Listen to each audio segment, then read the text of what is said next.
Okay, welcome everybody. We'll get started. I'm Monty Bobel, and I'm really happy to welcome everybody here.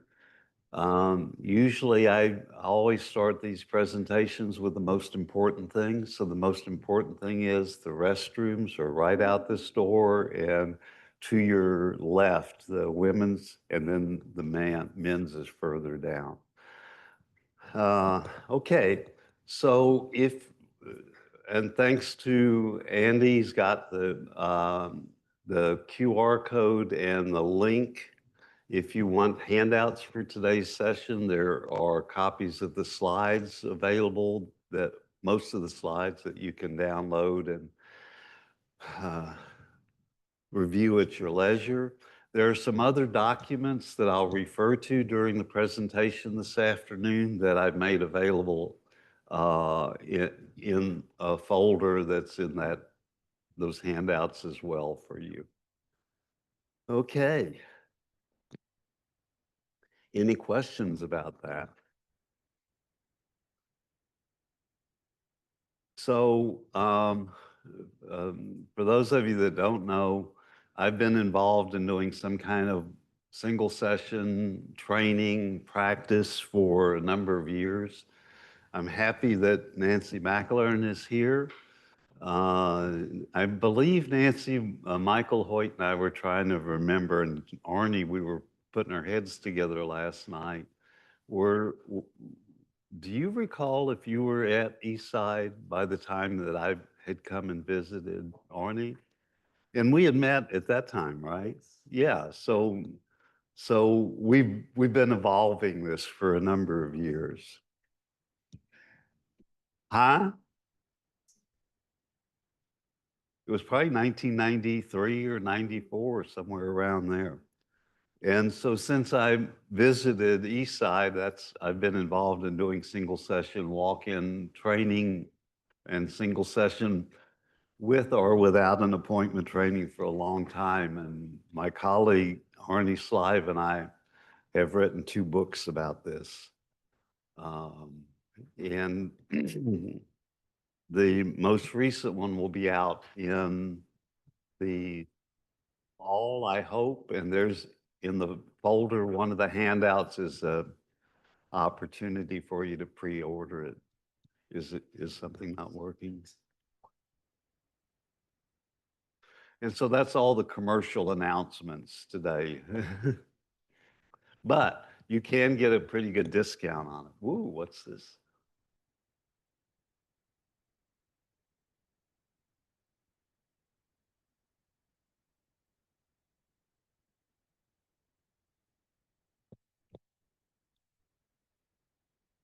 Well, this is.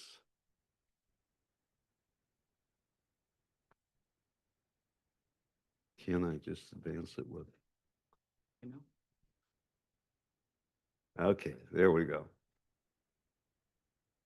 All right, so one of the things I'm really excited about today is I'm going to share something with you that's a new way that I've been thinking about organizing single session therapy. So I'll tell you a little story about how we've come to think of using the 3-act play metaphor as a way of structuring a single session of therapy.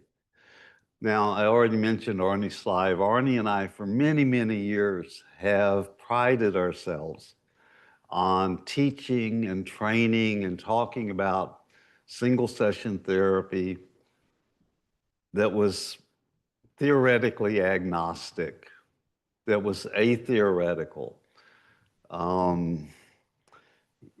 Our experience was that, however, that when we taught people workshops about single session therapy, and we described it as a service delivery model, not a theory of therapy, a service delivery model, that kind of left a lot of blanks to be filled in. So at the end of a day-long workshop, people would say, yeah, okay, so I'm a cognitive behavior therapist. How do I do this?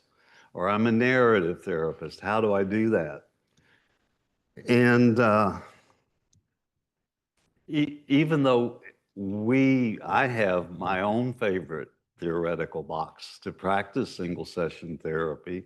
And even when I teach it, a lot of my examples and when I show videos of work, like we saw this morning, there are examples that are frequently more solution-focused kinds of therapy than narrative or rational emotive therapy or something like that. Um, it just always seemed to be problematic. It was like there was a question at the end of the training. Yeah, I understand. I think it's a really good idea, but I still don't know how to do it. You've explained the theory pretty well. And it actually, I think, has the potential to turn people off from single session therapy. So if you're here to learn how to do single session therapy today, I'm not going to teach you anything about that. That's not the purpose of this afternoon. I'm assuming that many of you might be here because you teach people to do single session therapy. You're trainers yourselves. Maybe you're looking for ways of helping people understand single session therapy.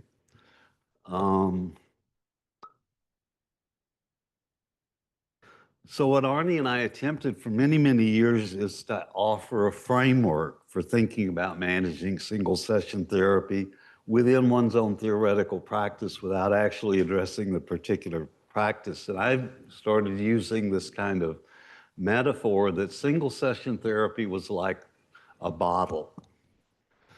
Any beer drinkers here? Wine drinkers? So, you could have this wine bottle or you could have that wine bottle and the bottle looks exactly the same. Two different bottles. Beer bottles all look pretty much the same, right? But you can put different kinds of beer in different beer bottles. So a beer bottle or a wine bottle is a service delivery model for liquids, right? So if you think about it that way, what we were telling you was, here's the shape of single session therapy. Here's what the bottle looks like. You put in that bottle whatever you want. Now, that was one way of teaching single session therapy.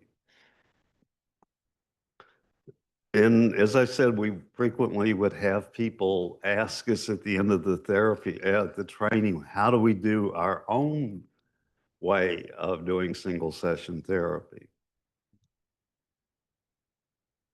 And we said, well, it's kind of up to you, you know? But I wasn't too happy with that. Now, when we look at how single session therapy is taught, or when I look over the field of training, what I see is broadly, and I don't want to do injustice to anyone, but there are two ways to teach single session therapy, at least two. One is to teach a specific way of doing single session therapy within a really narrow theoretical framework.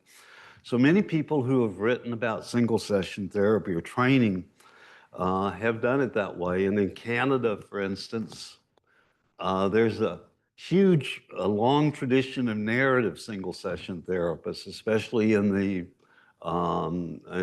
province of Ontario. Jim Duval and Karen Young probably have trained more single session therapists in Ontario than exist in any other place in the world. And so for many people that think about single session therapy in the province of Ontario, they're thinking about narrative therapy. Back when Karen Young talks about single session therapy, she's talking about narrative therapy. She's not talking about a generic, she's not talking about the bottle, she's talking about the theory that's in the bottle. There's solution-focused therapists, and again, just using Canadian examples, Alyssa Courtnidge, somehow Alyssa's name got shortened. I don't know what happened here.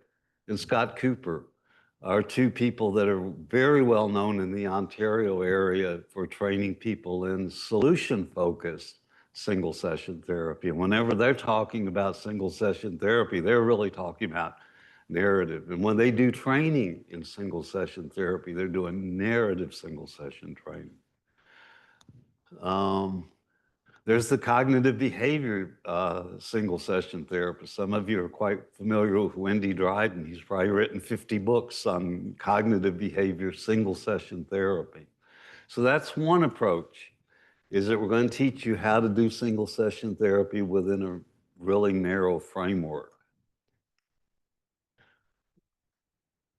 Then there are the theoretically agnostic, or maybe a more useful term is to call them flexible approaches to training single session therapy, and that's Arnie and I.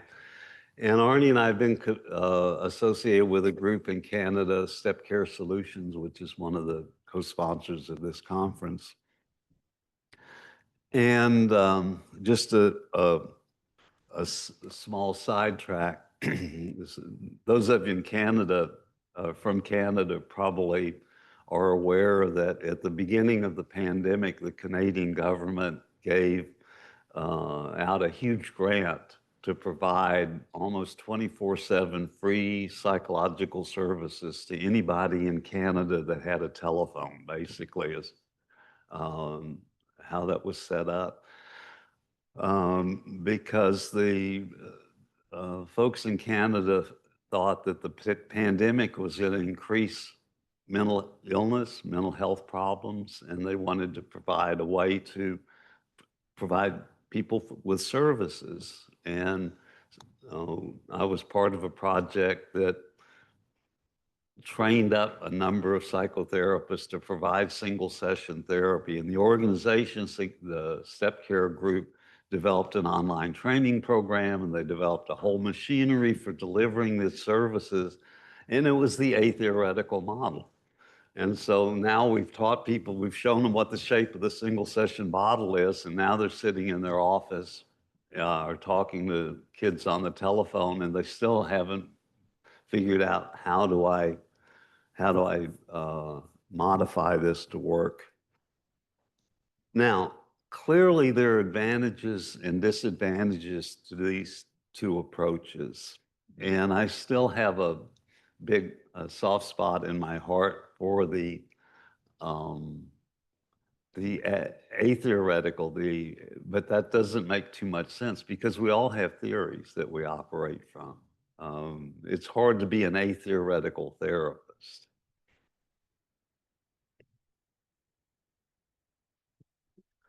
So when we had follow-up meetings with clinicians, for instance, I do a lot of training in the US at university counseling centers. And I would come in and I would do my one-day training or two-day training, and then I'd go back home, and then I'd have a follow-up meeting with them about a month or so later. They said, well, yeah, but we're still figuring out how do we help a student that has this problem or that problem when they come in? We know that the idea is that we could probably modify our approaches, but how do we do it?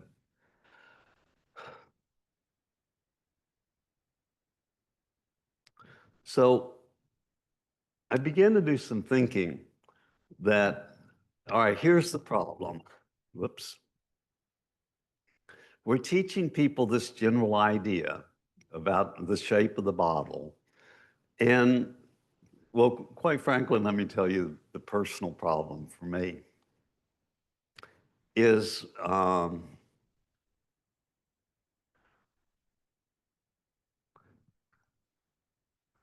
I would teach a workshop. I would teach a class. I would even sit with students in our clinic and start training them about single session therapy. And for instance, I would have, okay, so here's how the structure of a single session looks. Here's the things that you do. And then darn it, the clients never really cooperated with that. They had their own idea about how the session was going to go. And there would be things that we would say, well, you know, you should start the session this way and then do this. And yet clients had other ideas about what the agenda of the session would be. I would have videos of my own work that I would show, and I'd say, here's an example of a really good single session. And it never fit the way that I modeled what was. So I began to think, there's something wrong here. There needs to be some other way of thinking about how to organize a single session.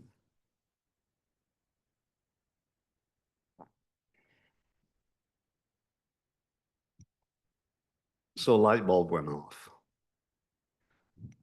All right.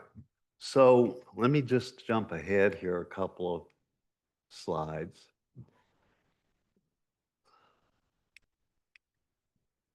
I want to go backwards here. So Arnie and I published a book in 2011 about single session therapy called When 1 Hour is All You Have. And we basically laid out, this is the structure of single session therapy. That probably looks really familiar to these side folks because I got it from Arnie, and our collaboration resulted in something that looks like this. And over the years, people have said, hey, yeah, that was really nice the way you've structured this. It's a nice linear top to bottom. First, you join with a client and you define with them what the problem is and what they used to do and their goals. And, you have commendations and homework. But I would show examples of sessions that didn't follow this agenda. In fact, clients rarely helped us create a session that went this way. I could be dishonest and edit a video so it all seemed to follow that way, but it didn't always kind of work that way. So I call this the vertical model of an agenda.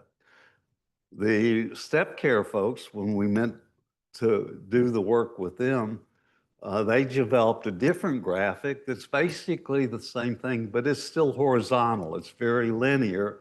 Well, you start, then you make some ideas about how things are going to turn out and figure out what you got to work with. You saw Joe and Grazia doing a very good job this morning about finding out about resources.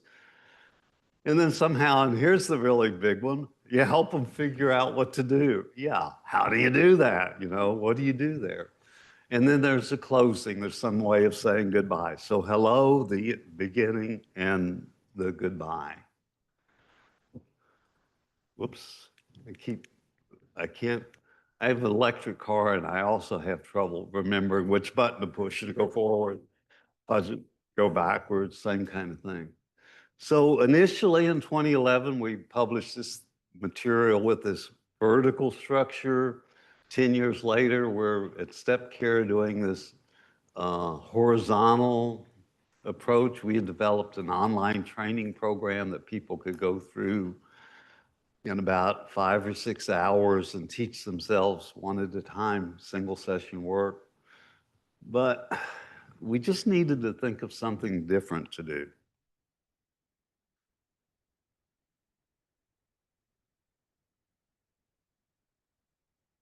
Let's see.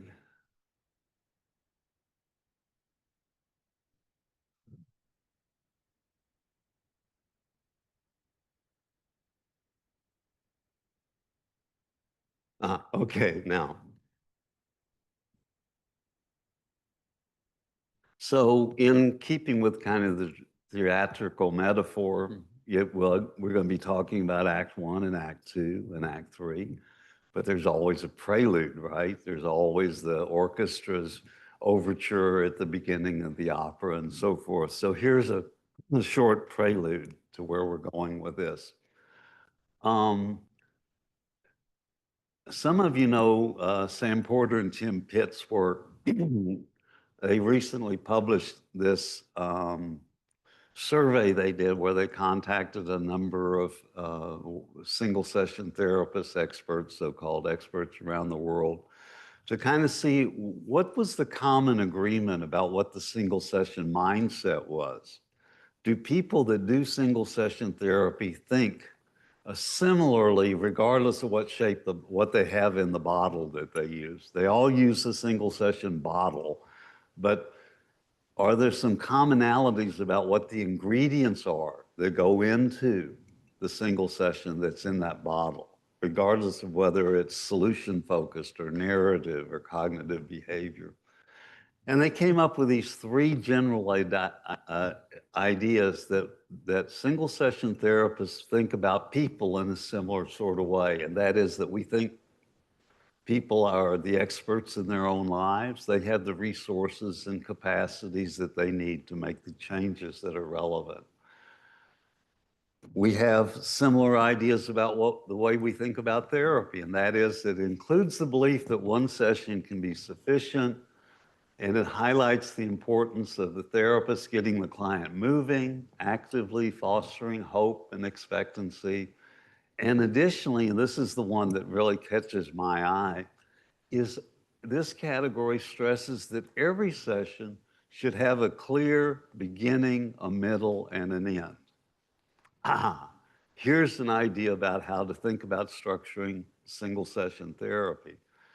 That's a little bit loose, has a beginning, it has a middle, and it has an end, but it doesn't specify what goes into those things. So so this is the beginning of an idea about how to think about single session therapy in 3 acts. All right, so enough about that.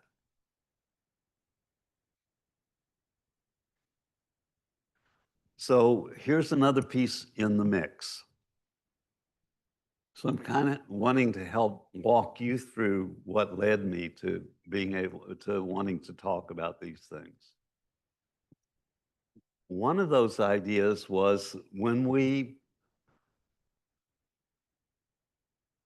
were doing this work um,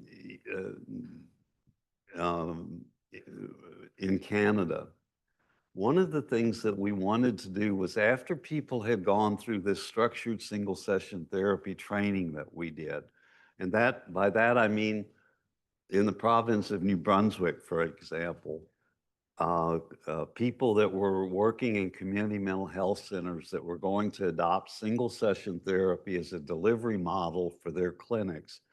They went through this 4 to 5 hour asynchronous training, this online training that I described that we provided.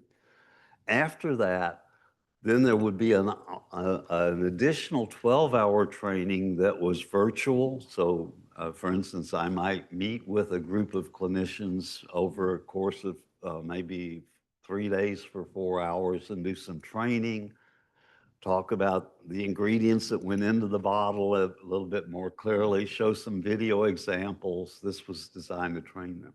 So now at the end of this, obviously, the people that were providing the funding for this wanted to see, well, how effective is this training? So then there was a follow-up where clinicians that had received the training were asked to complete an evaluation, so to speak. So they would be given a vignette and say, here's what happened. Now, excuse me, what would you do? And then they would have the opportunity to write some answers to the prompt. Excuse me.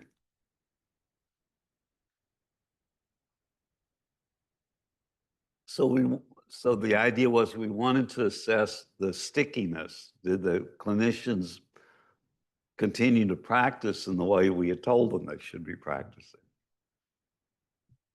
So now we had all of these questionnaires. Now we need to evaluate them. So I had a team that sifted through all of these responses and developed a set of rubrics that we could then score each of the responses on whether it was adhering to the single session kind of mindset model or whether it wasn't. And so we uh, wrote out what these rubrics would look like. Then when we went through and scored the responses, we had this rubric. And that was very useful for that research project. But then what occurred to us that, at least for me, is that this could be a really useful tool for people to do their own self-assessment. Like you finished a session, and now you want to go back and think, how well did I do? Where could I do some improvement? What needs to change? So it became a versatile instrument in a lot of ways. So here's an example. And so this is available for download in that link that you got. So what we identified was a list of about 11 things that we said, these are the ingredients that go into a single session.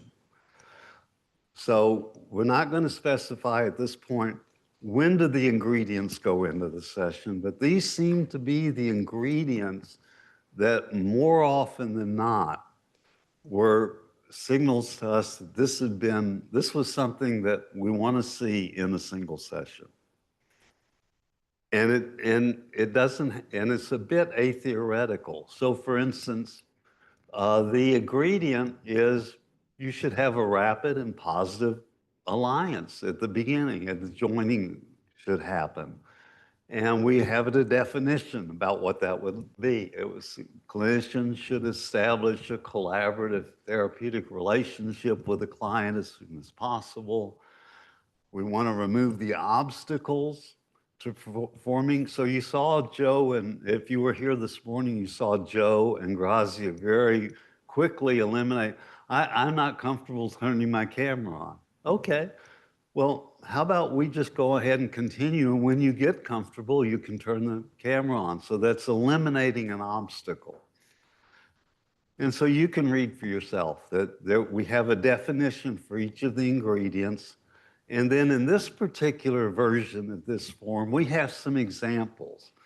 So here's the, well, how do I do this piece?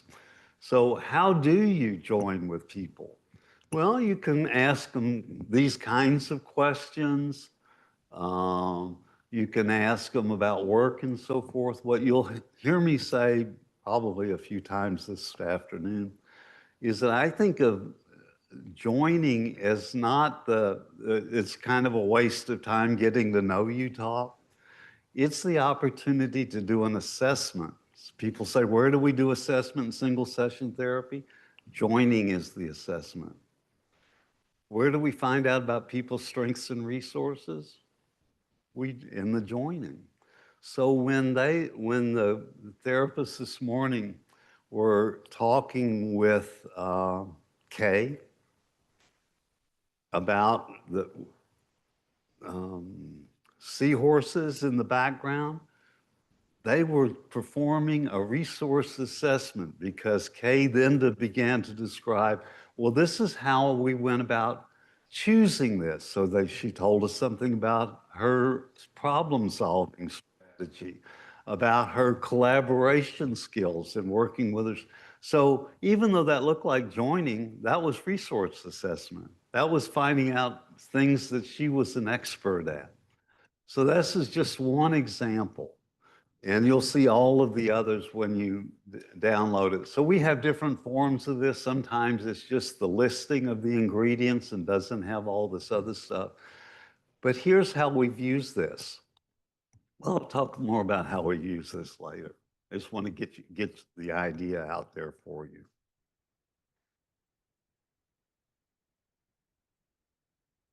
All right. So we designed that tool to be used as a self-assessment for therapists.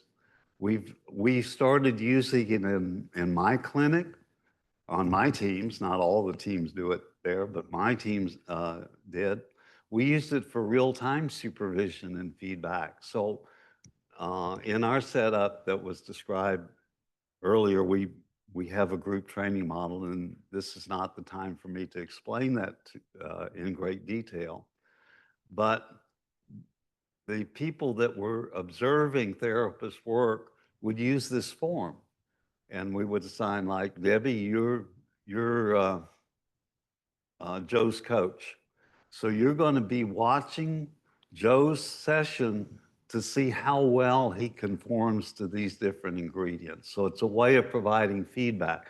You could, at the beginning of the session, say, Joe, which of these things are you going to be working on today that we can be paying close attention? So it began to provide us with a way of providing supervision and feedback. It was a way we could use it in session planning about how we might want to be doing different sorts of things. So it rapidly became a very useful tool. But there were some problems in using it this way. One was the clinicians would, and I encourage people to take stuff into the therapy room with them if it helps them remember what they want to do. And so sometimes the therapist would take this form in the therapy room and they would use it like, this is my script for the session. And they do this, and then they do it this way, and then they do it this way. And it just happened that these things were numbered 1 to 11. That doesn't mean they were delivered in that order. That hadn't been our intent, because remember, we developed this by looking post hoc at people's responses. So this was an example of, okay, so now we've got this agenda over here, and we've got this list of ingredients over here, but this list of ingredients don't really match very well with this agenda. So now I'm in a bit of a pickle as a trainer and a supervisor, because I need now something to change how we talked about the structure of the session so that people could use the ingredients in a relatively useful fashion. So that inspired me to begin to return to the 3-act play metaphor that I'll talk about in just a minute. But I want to pause here to see if there's any questions, or if this is clear, or if you're on the edge of your seat saying, oh, now, so what's next to come? This might be something that you'll talk about right at the end, but I'm just thinking about how you found these apply to digital single session interventions or entirely automated single session. I don't do those.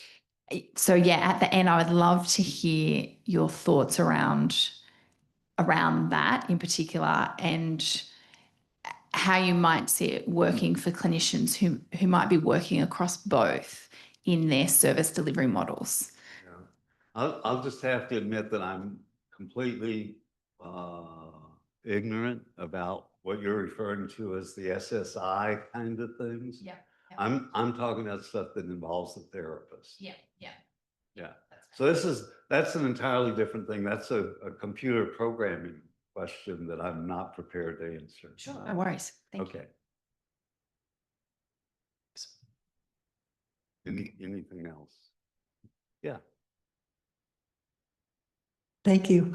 Did you find that more of the supervisees that you were using this with, that the less experienced were more likely to kind of use it as a structure for the sessions than the more experienced ones? Yeah. Yeah, so everybody wants the training wheels really low when they're starting. And so, yeah,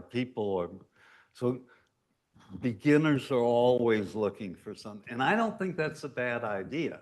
You know, I think we have all done that. And I use the training wheels example. That's how I learned to ride a bicycle, with training wheels, you know, so that's okay. I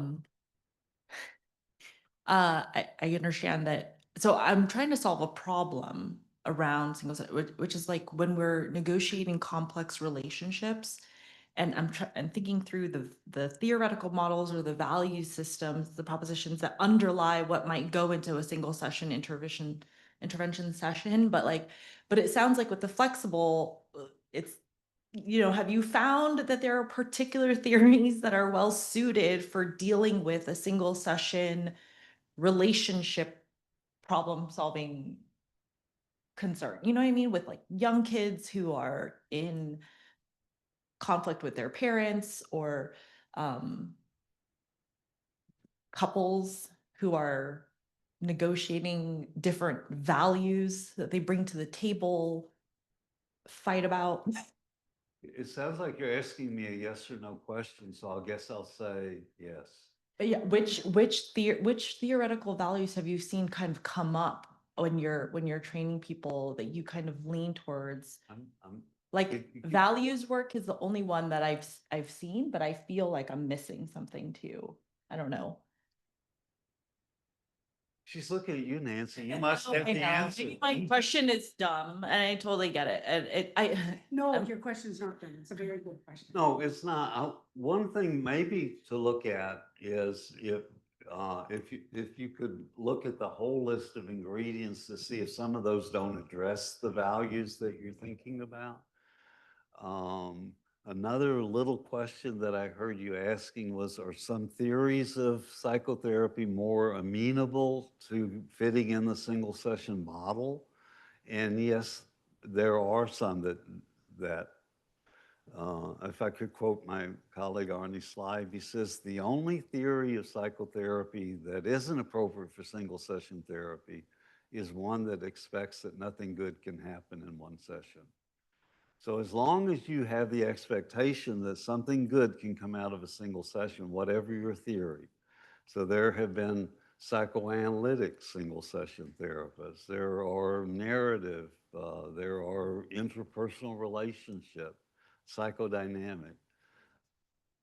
And yeah, well, and systemic. So all of these theories can work depending on the situation, depending on the skill of the therapist and the flexibility. And you can work with kids, you can work with families. The Bouverie people in Australia work primarily with families, doing single session family intervention. That we have a colleague, some of you know Martin Soderberg in Sweden, does primarily single session couples work. So the number of people sitting in the room is somewhat irrelevant. Is that helpful? So, Martin Soderberg. So is that kind of getting the nibbling at the edges of what your question was? Okay, okay, good. I like people that ask that kind of question because that means they're turning it over in their head. How can I make this, how can I get my stuff into that bottle? You know, so those were very good questions. Okay. So it's not uncommon I mean, this idea that things have a beginning and a middle and an end, the reason that is so easy for you to understand is you understand things always have a beginning, a middle, and an end. That's why when I kind of laugh when somebody comes in my field, psychology, comes up with some kind of a stage theory, because at the very basic, a stage theory is, well, it has a beginning, then some stuff happens, and then it ends. And that's just, you know, that's just it. So it's not unusual to think about things having a beginning and a middle and an end.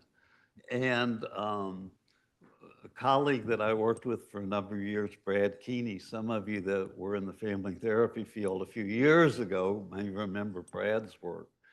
And Brad published some papers in a chapter in a book talking about using the three-act play metaphor. And he was using it a little bit as a way of structuring research around therapy. And I won't get into Brad's work. And Jim Duvall, I mentioned him earlier, a narrative therapist, originally, well, originally from Galveston, Texas, as a matter of fact, that's where he was born, but he was in Toronto for a long time. He was very well known for narrative therapy training. Jim has a wonderful chapter in a book called Advances in Narrative Therapy, where he describes using the three-act play metaphor as a way of organizing narrative therapy. So in more recent times, and in the history of psychology and psychotherapy, a lot of therapists have described organizing this in a beginning, middle, and the end of three-act, not necessarily use the three-act kind of idea, but a three-part thing. So it's a common metaphor. So that aligns kind of with my liking for an atheoretical agnostic approach because lots of playwrights have written 3-act plays. Shakespeare usually used 5, but it was slow. But and when you're watching a television show, you kind of know when the commercials are coming, kind of at the end of Act 1, the curtain comes down and you get sold some toothpaste and then the commercial comes back up. So that's all common and atheoretical. So I mentioned Brad, so I actually took photographs of this, see? So Brad talked about it as a method of scoring conversation. So it was a way of looking at the transcript, for instance, of a session, and how do we score that? How do we create the score? And so Act 1 of the therapy session was the beginning or the setup. And then Act 2 was kind of the middle, the confrontation. Okay, what's your problem? And what do we need to do to solve it? And then Act 3 is the resolution. Hey, and the curtain comes down. In Jim's book, Jim and Laura Barris, Innovations I mentioned, he has this nice diagram of narrative therapy as being a way of storing, 3 acts being a way of storing it, so that the Act 1 is the known and the familiar. And so it's the backstory. And it has the problem and the crisis and so forth. Act 2 is the zone of proximal development. One of the things I like about narrative therapists is they have these really fancy words they use a lot.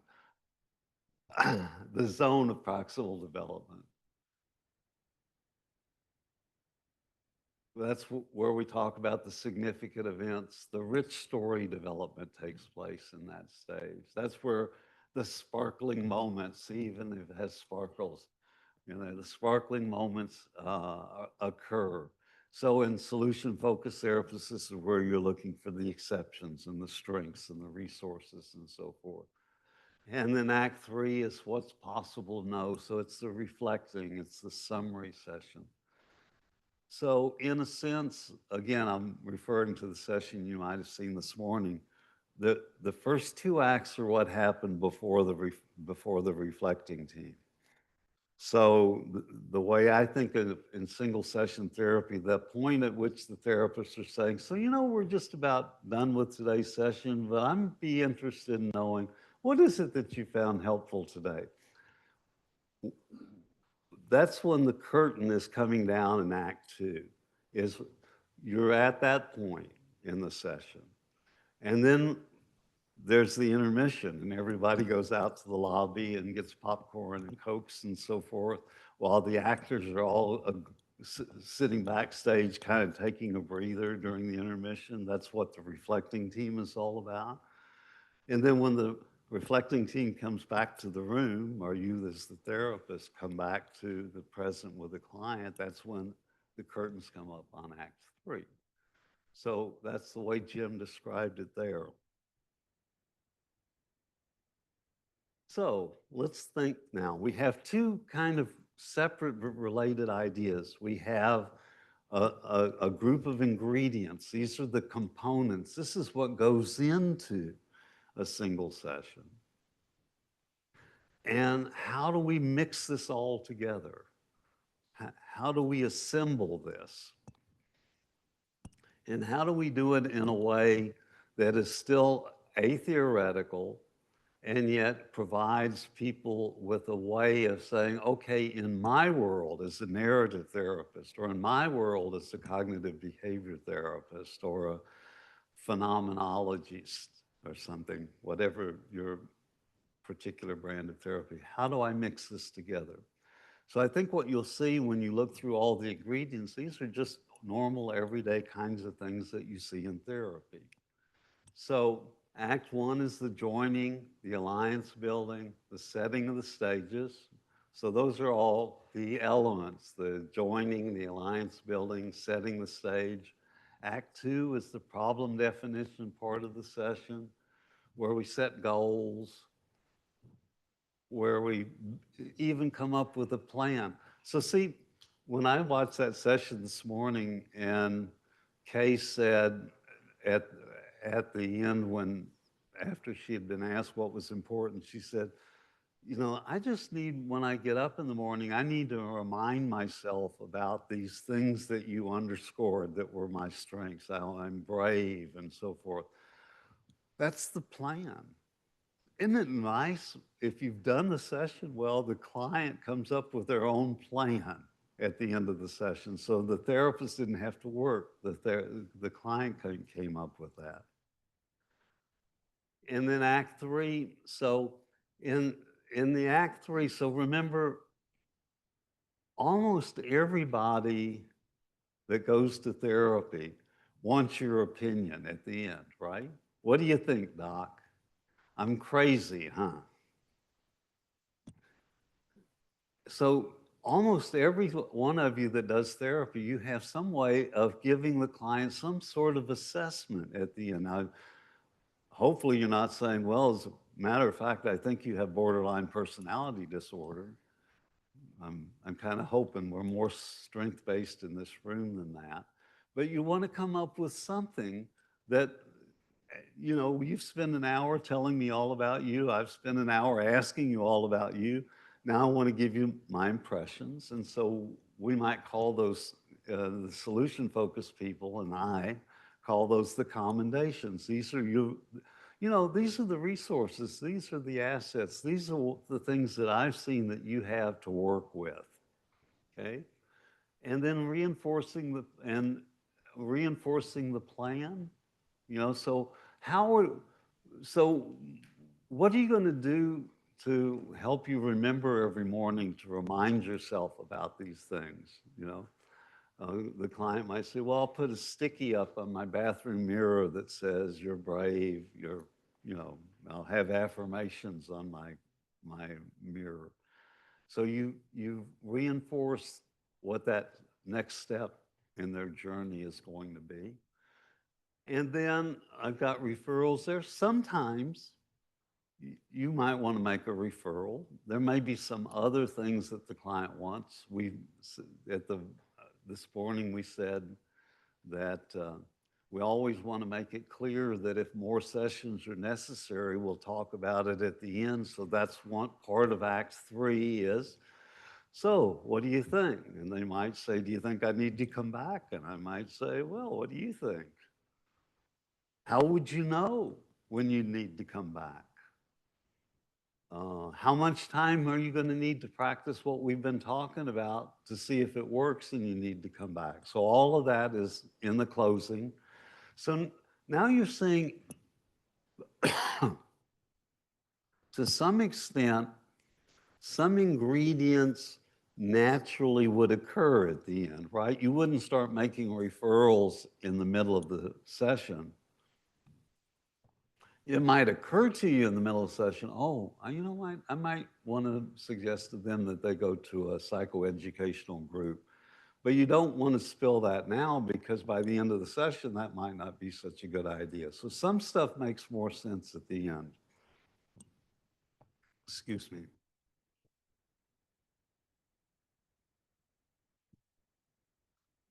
Telling people something like many people find one session is enough, it's probably better to say that in Act 1 than in Act 3. Although I have a session that I frequently use for training where the therapists they're in Act 3 and they say, and oh, by the way, many people find that one is enough. Do you think this was enough for you now? So they worked that ingredient in, but it was a little late. Which sometimes you can leave an ingredient out, I learned.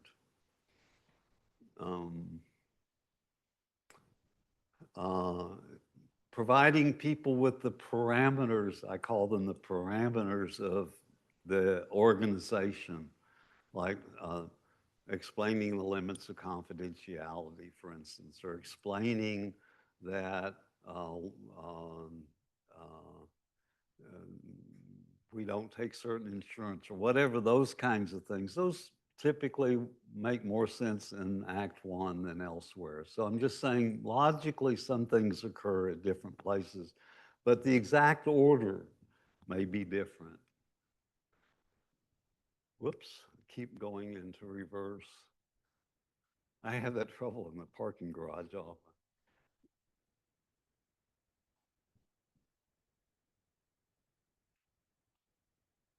All right, so it's like cooking, and I'm not an expert at cooking, so those of you who are, cut me some slack. But all the ingredients matter. I can never remember. I'm not a baker, but if you're baking a cake, there's, what is it, baking soda or is it baking powder?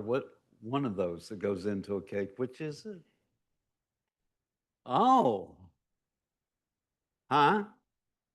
Oh, sometimes both of them. All right. Thank you for that, Adriana. So if I was going to bake a cake and I had this recipe, it would call for some what? Flour? And it's usually a lot of flour, like a couple cups. Um, some eggs, 1 or 2 eggs, maybe. Some milk. All right, and so your recipe has the amount of each of those ingredients. So just because the cake recipe calls for 2 cups of flour and a half a teaspoon of baking powder doesn't mean the flour is more important than the baking powder just because it's bigger, right? So all the ingredients are important no matter how big or small they are. But what if I was saying, oops, I forgot to buy baking powder. Oh, well, it only calls for like 1/4 of a teaspoon. How important could that be? And I just leave that out of the cake altogether. That's like, well, it's only a minor thing to say. Many people find 1 session is enough. And I'll check in with you later. That's such a short, well, I could just leave that out completely. Well, then you're stuck at the end with finding some way of wrapping it up, like you say, and they say, so what time should I meet with you next week? Oh my God, I forgot to tell you. Most people find 1 is enough. And do you see? So all of these ingredients are important. You can throw some of them in earlier than others. I made the mistake one time of saying, like, if I was baking this cake, it wouldn't matter what the order was. I put the ingredients in, and somebody said, oh, no. My grandma taught me that the dry stuff goes in first and then the wet stuff. I mean, there's all, okay, so yeah, there is some order in which things go that makes some logical sense. So, um, so it should support the client's needs, and you don't have to be completely rigid, but you just want to be sure you get everything in. So that's one of the takeaways I would like for you to have today is that it is possible to do this.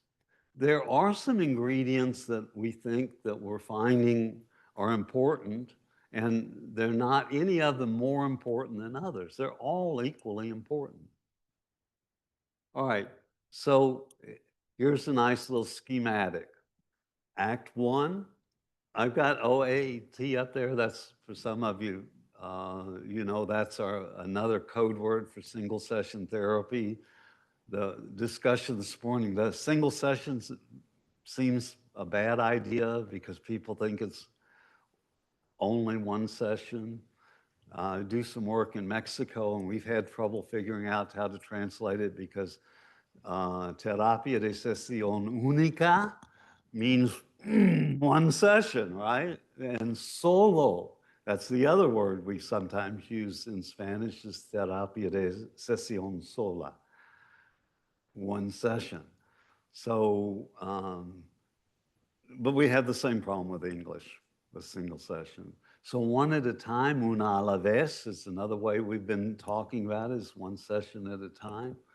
So Act 1 is when we develop the therapeutic alliance. And so joining as an assessment, learning to use the client's language, those are a couple of the important ingredients in Act 1.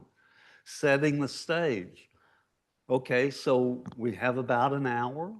And during that hour, we're going to, you know, so you're setting the stage. And all schools of therapy have some way of telling I remember in graduate school, we were taught to start a therapy session with, uh, Nick, I'm so glad you're here today. I want to let you know a little bit about how therapy works. You'll come in probably every week and we'll talk about how you're feeling and doing. I don't want you to be expecting too much at the beginning. Don't expect too much change at the beginning because change is something that takes a long time.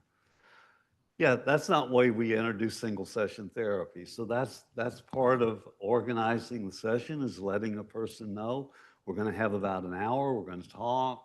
Um, we so I have an ingredient there called the one at a time single session mindset. So we don't want to teach clients the single session mindset, but I say when we say to a client, many people find, or a lot of people find, one session can be helpful. That's inviting them to begin to think the way I'm thinking. Oh, really? One session might be enough. Yeah.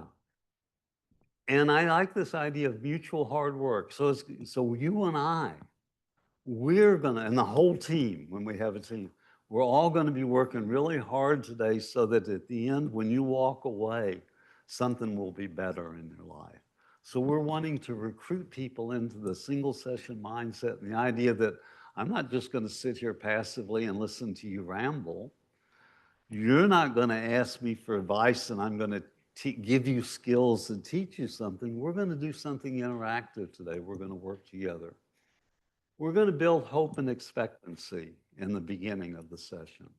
And so one of the things that I found to be really useful is at the beginning of any session, whether it's the first time I've seen them or the fifth time I've seen them, whether they just walked in off the street or they had an appointment, is to ask them something along the line of, what's gotten better for you since you decided to come talk to somebody about what's going on with you?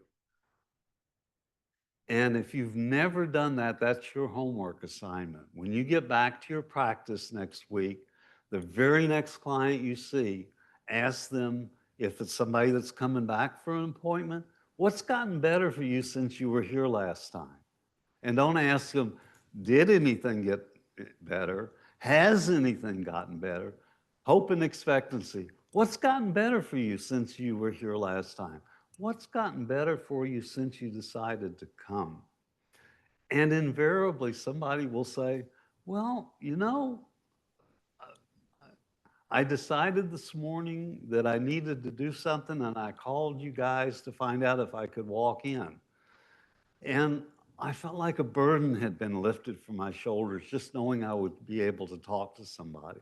So now you've got the ball rolling towards change because they've already, then you can say, well, great, what do we need to do to keep you going in that direction? They've already started making change. So I find that to be a really important ingredient to exploit in the beginning, and that produces the hope and expectancy.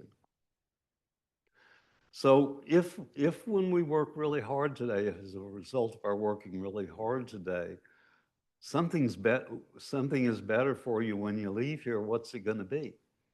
So I'm saying something's going to happen and it's going to be later. I'm producing hope and expectancy.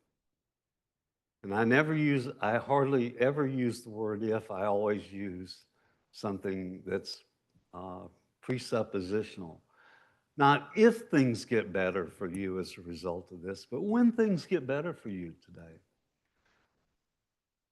When you leave here happier, what will be assigned to you about that? Not, well, if we get lucky today and something happens. Okay, so that's Act 1 in a nutshell. We're going to get to Act 2. I'm not doing on time. About halfway.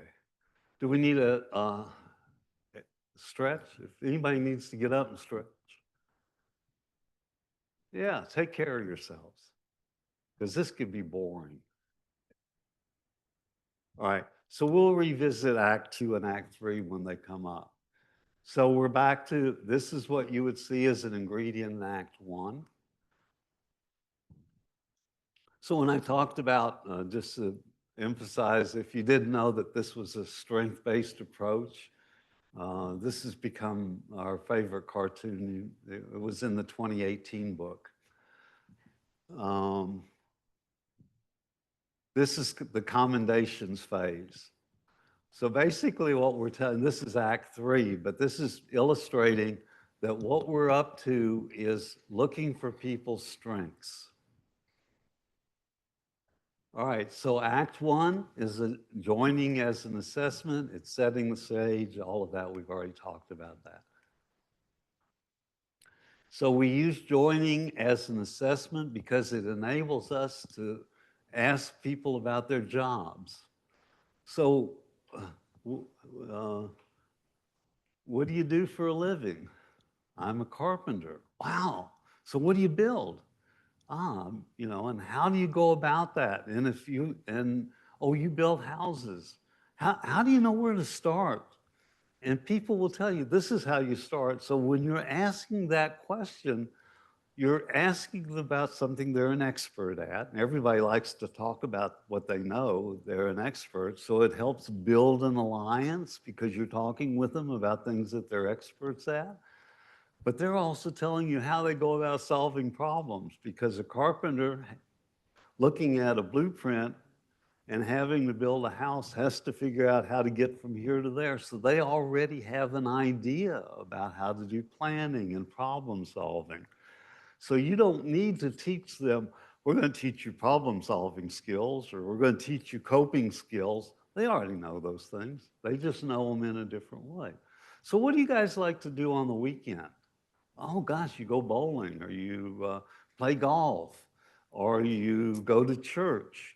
All of those things now are potential resources: spirituality, athletics, and kids. You know, what do you like to do for fun? I like video games. Oh, we don't want to talk about that. That's a waste. That rots your mind. Really, which ones do you play? So how do you get really good at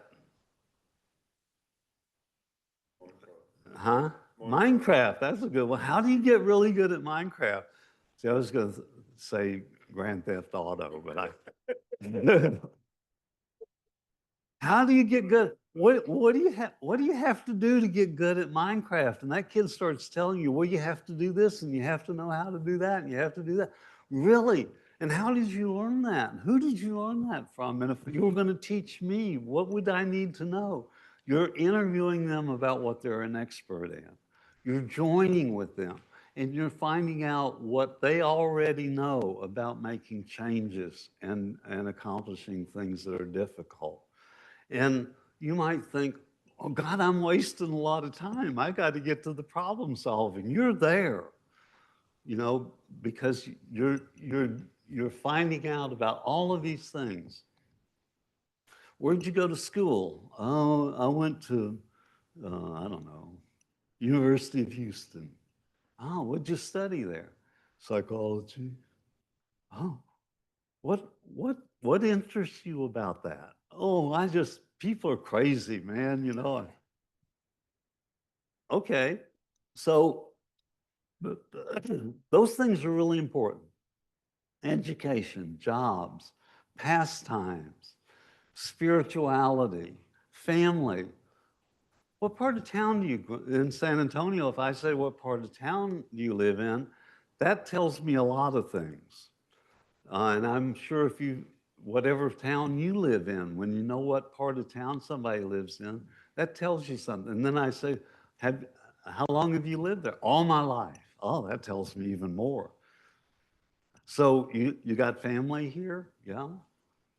Uncles, aunts? Yeah. Okay, those are social supports that I might be able to use down the road. So those are really important things. That's not wasting time. And you could be 15 minutes into the session just enjoying.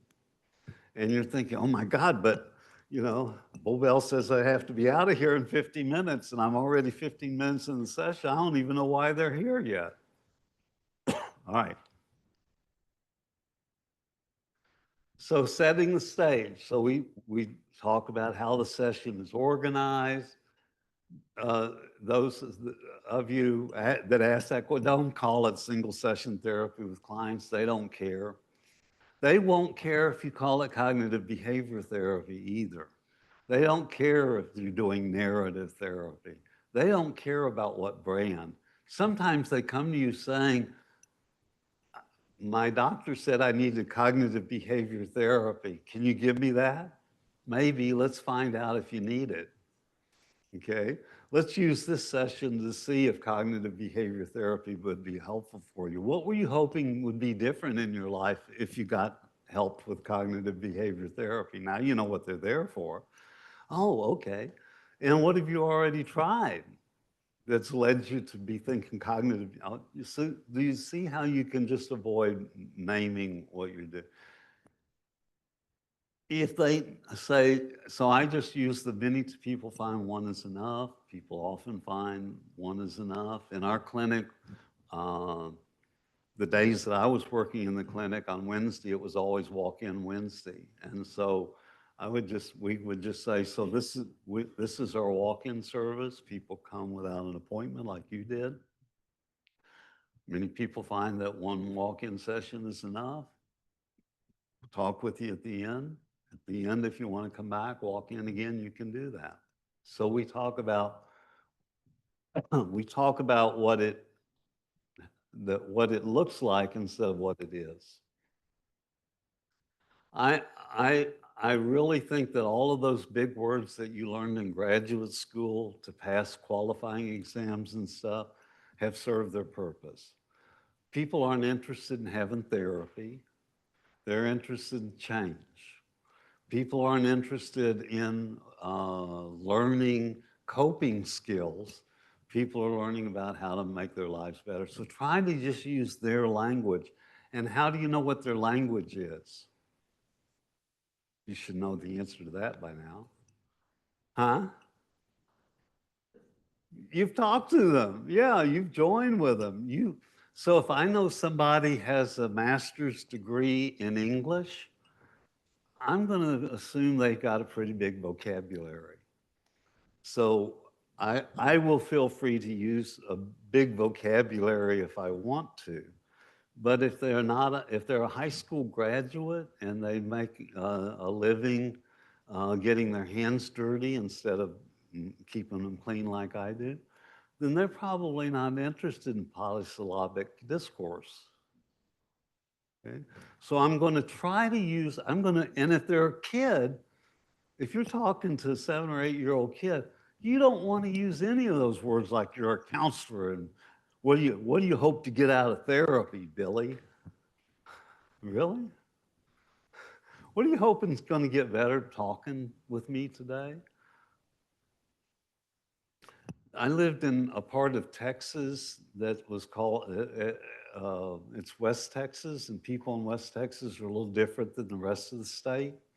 And I know the whole state seems a lot different than the rest of the US. And Texas Tech University is in the middle of a big agricultural region in Texas, a lot of cotton farming, grain, farmers all over. And I was seeing this couple in our family therapy clinic, and I was talking to this farmer, and we were at the end of the session. I said, I hadn't learned yet not to use big words. And I said, so, Mr. So-and-so, when do you think you would like to come back for another therapy session? And he looked at me and said, well, I kind of liked visiting with you today, and maybe we could visit again sometime in the future. And I said, good, when would you like to visit again? And so that's the way he talked about it. So and as a matter of fact, that's the way a lot of West Texas people talked about. And just come over for a visit. And doesn't that sound much different than a psychotherapy session? So we want to learn what the client's language is and not use our language. And we've talked about this, introducing the idea that one is enough. And, familiarize them with whatever organizational procedures people need to know about. Like you can't smoke in the clinic and, all those things. All right, so we want to engender hope and expectancy. That's the next ingredient. So we're going to use their language, their metaphors, their unique expressions. We see that over and over again. Learn the client's language, what their metaphors are.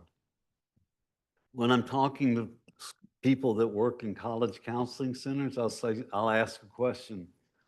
Or when you're working with somebody who is a math major, are they different than English majors? Oh yeah, they're real different.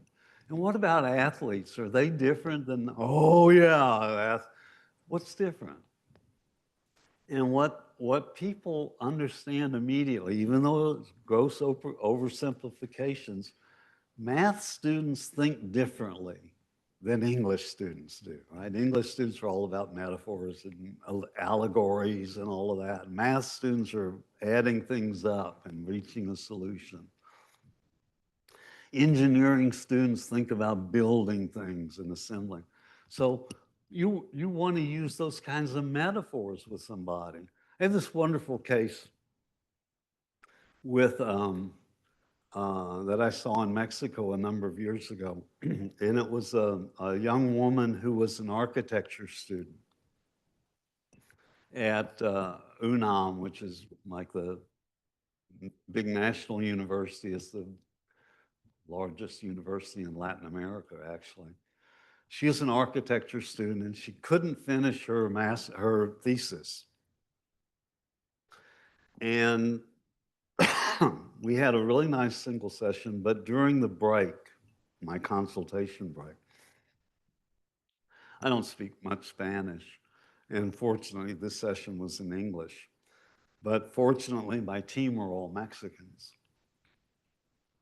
And one of the team members said, you know, we have an expression here in Mexico that just fits her so perfectly. I said, oh, yeah, what is it? So they told me, I wrote it down.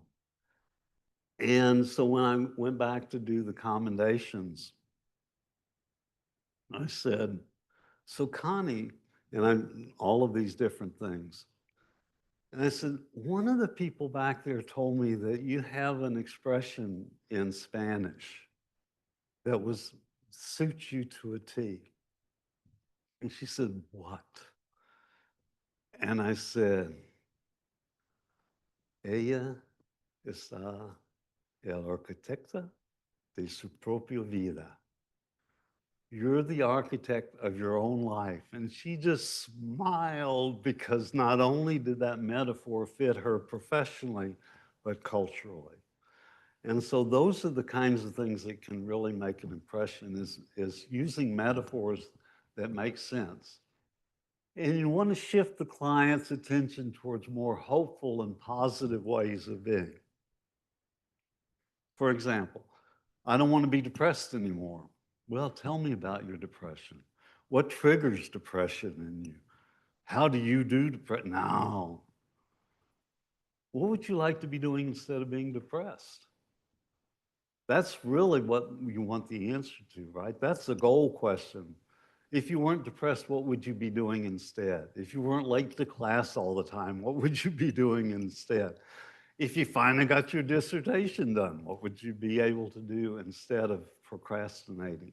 So we want to be looking for the presence of something in somebody's life rather than the absence of somebody in their life.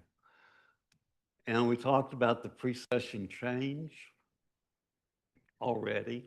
So that's Act 1. So those are the ingredients. And do they all kind of make sense that that's the kind of stuff that comes in the beginning of the session? So then if I'm teaching people that don't know anything about single session therapy, you all are experts or you wouldn't be at this conference. But if I'm teaching people that are naive about that, but they're therapists, okay, now it's beginning to make sense how do I do this as a narrative therapist? How do I do this when I'm a solution-focused therapist? So then we move into Act 2. So this is the time when I might. Actually, pause real quick. We had a question in the chat a few moments ago that I missed. It says, when you market or advertise these services, what do you call them if you don't use single session therapy? That's a really good question. So I I have seen in our clinic, we have some blog. We have on our clinic website, we have some videos. And in some of the videos, it calls it single session therapy, and then it explains what it is. Some universities that I have looked at still are calling it single session on their website. Some of them call it one at a time. Some just call it brief counseling. That, huh? Yeah, therapy on demand. I was at University of Cincinnati recently, and they call it RAC. And I thought, oh, you stretch it. And it's rapid access counseling, I think, is what they call it, because it's their same-day service.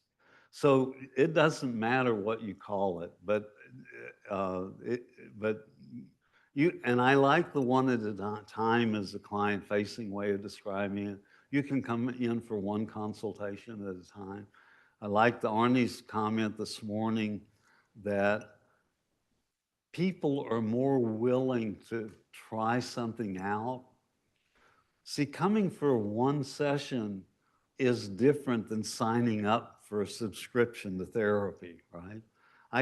So, it's kind of the drug dealer model, right? You give them a little taste, and maybe that one session was enough.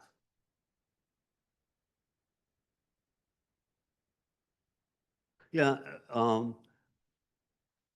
people talk about, so again, using the university counseling environment as an example, University Counseling Center people wring their hands about, we need to get more students to come in. They got more than they can handle now, but we need to get people to come in. I don't know why they don't come in for therapy. Well, students don't want to come in for therapy. They want to come in for something to get help. And many places have found that if they offer one session, then somebody that doesn't want therapy, they just want somebody to give them some good advice about how to get their homework in on time. That's what I want. I don't want to have to buy a subscription to therapy. I'm a busy student. I don't have an hour a week. I've got, I'm taking 18 hours. I've got intramural athletics. I have a work study to do. I've got all this other stuff. I don't have time to come every week for therapy. That's just one more big thing. One session at a time makes sense to a lot of people. Did the chat person say okay? Okay. All right, so now we're into Act 2, and here's where all the excitement happens. We want to negotiate a workable problem and negotiate an achievable goal. Now notice the word negotiate. So clients don't have problems, and you don't have solutions. But if you think of it as a negotiation process, anybody ever bought a car or a house? You go in and you want that car, and you got this much money. And the salesperson wants you to have that car, and he wants everything that you've got. And now you have a negotiation. It's the same way with a problem. I don't want to ever be sad again in my life. That's my problem. I'm sad all the time. I don't want to be sad all the time. So your job is to take being sad all the time and not wanting to be sad all the time and negotiate with them. Well, what could you live with? What would be a first step? Are you sad every day during the week? No, I'm only sad on Sundays. Okay. Well, then how about if you were sad every other Sunday? Would that be an improvement? So you start negotiating. So you want to establish small goals. I like the idea that the end of a single session should be thought of as the beginning of something, not the end of something. So it's the first step. And oftentimes, if people can take the first step, gravity helps them make the second step, right? All right. So What do you do with a client with many goals, many problems? Think about if you were a client. Maybe you've been a client, but you didn't wake up one morning and say, I'm feeling really good today. I wonder what I should do that I haven't done before. Maybe I'll go get some psychotherapy. No. When a person decides to go to psychotherapy, you're the court of last resort. They will do anything before they go to therapy, right? You did when you went to therapy. You did everything. And your client, when you say, well, what have you tried to do? What do they say? Everything. You know, I've done everything to keep from coming to see you. So they've even, in the old days, the Gestalt therapists called it gunny sacking. They just put all their problems in a big gunny sack. Do you know what a gunny sack is? Is that a Texas thing? Yeah, okay, it's the sack that horse feed comes in, you know, it's a gunny sack. It's those burlap sacks. So people, you know, I won't go in with just one problem. I'll wait till I've got 20 so I can get my money's worth out of this therapy. So it's uncommon, is my summary. It's uncommon people come in with one small circumscribed problem. They want to have a lot to make this visit worthwhile. So you want to negotiate with a starting place. So I like to start with the easiest. And so if a client said, you know, well, I've got this, you know, in Texas, that it's a bad country song they got, you know, my horse died and my girlfriend left me, my grandma got run over by a railroad train, and my bucket's got a hole in it. Okay, so there's a lot going on. So what might be the easiest place for us to start? What might be, if we could get some little problem out of the way? So that's my beginning move in negotiation is, okay, I see the landscape now. Let's find something small to start with. Yeah, but I got all these. Yes, I understand that. So if we got that out of the way, do you think you'd have more energy to work on the next one? Now that makes some sense about why you would negotiate the small one. So small successes will give clients some hope that they can be successful with the bigger ones down the road. So an achievable goal is we want to know what they would like to see different in their lives soon. Now that's, for me, that's being hopeful, that's being optimistic. So I might ask a client, so if you left this session today feeling just a little bit better, what would be some sign to you that today had been a good use of your time?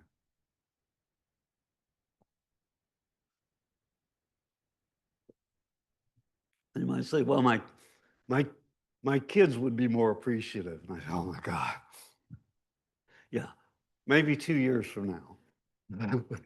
But if they were just a little, well, we're not going to be changing their behavior. But if you were to feel just a little bit more optimistic that your kids would begin to respect you, well, how would you know that? Maybe tonight or tomorrow. By the way, the girl from Mexico, and I said, so when do you think you will do this? And she said, well, I don't know. I said, well,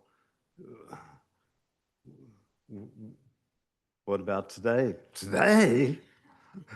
Well, when are you going to start if not today?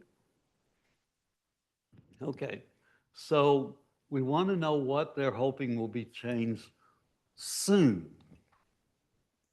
So the sarcastic introduction I made to Nick earlier about, you know, change takes a long time and don't expect too much. I want to set up, so today, when you get home, what will your roommates see that will let them know something might be a little bit different in your life? What will they be able to see? What will your mom say to you that will say, hey, I like that I saw? So we want people to start thinking, yeah, something can happen. It can happen today.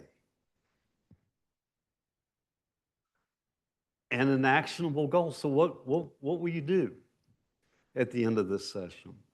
So when I'm asking about goals, what is it that you want to be different tonight or tomorrow? Well, I want this in my, I want to have a happy life forever. Yeah, okay. So if you had just a little bit of that at the end of this session, what would you be able to see or do? So we want people to be thinking, you can see the road ahead, but let's see what the first step is that we need to take to get there, because we can't get there without getting here first.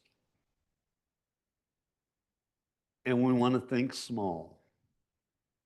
And that's the problem that most beginning single session therapists have, is they can't think small. They want to change everything, all the things, just something little. All right, in developing an action plan, we're still in Act 2. So after we've defined, negotiated a goal, we've negotiated an understanding of the problem and a goal, we want to move towards identifying the next steps. So what are your ideas about what you might need to do now? Many people by this point in the session have a pretty good idea. You heard that from Kay this morning.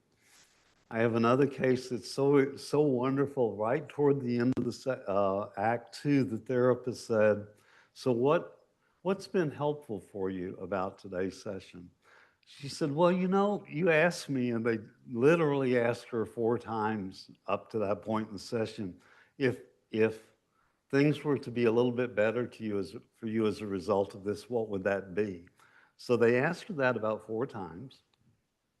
Every time they asked it in a slightly different way, and she answered it in a slightly different way. So at the close of Act 2, when they asked her that, she said, you guys have asked me that question several times about what I would be doing differently.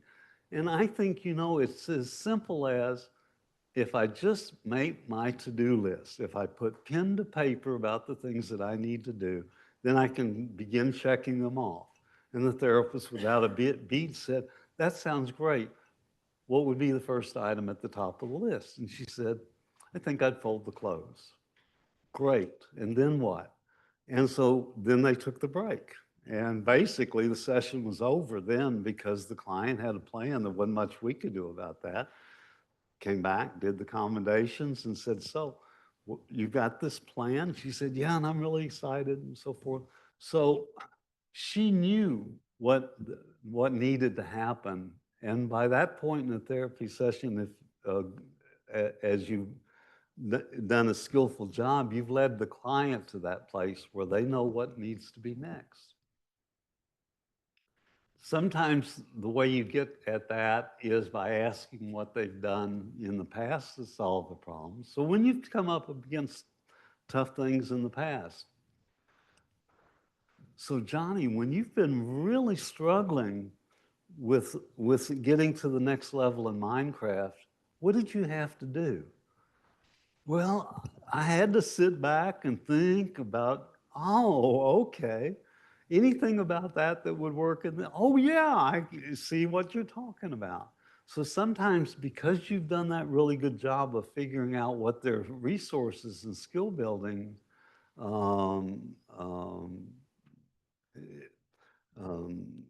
history that they have, you've been able to use what their previous. And are there other strengths and resources that you've heard about while you've been working with them? Yes, ma'am. In the past, would you, I guess I'm thinking depressed individuals could say they did this, but nothing worked. And I guess my question would be, could you paraphrase that question to be something like, what have you done in the past that have worked for you? Yeah, you could do that.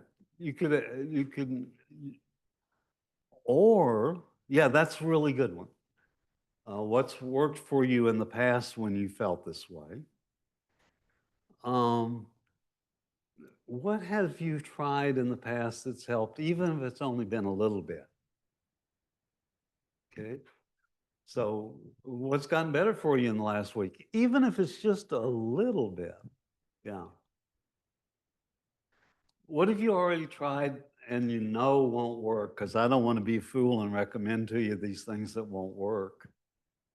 And they'll say everything, and then you can say, well, yeah, I know that. So give me about 3 examples of everything that you tried. I'm sorry, all right.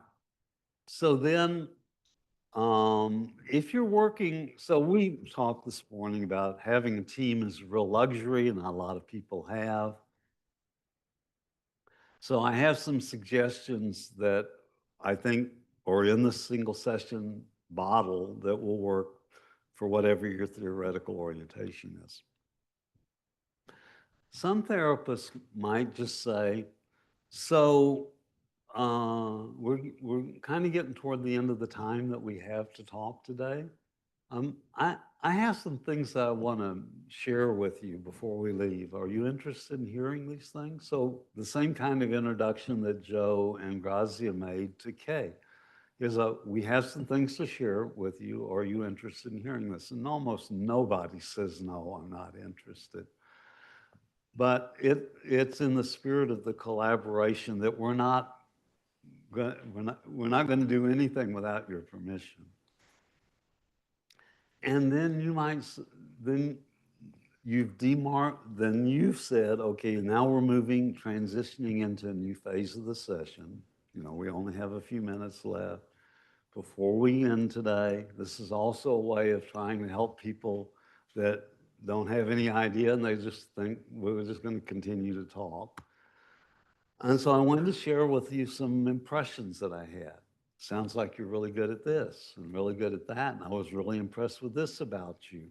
And my God, you struggled through all of those bouts of depression, and yet somehow you were able to make it to the session today. That's incredible. How did you do that? I would have asked that a lot earlier.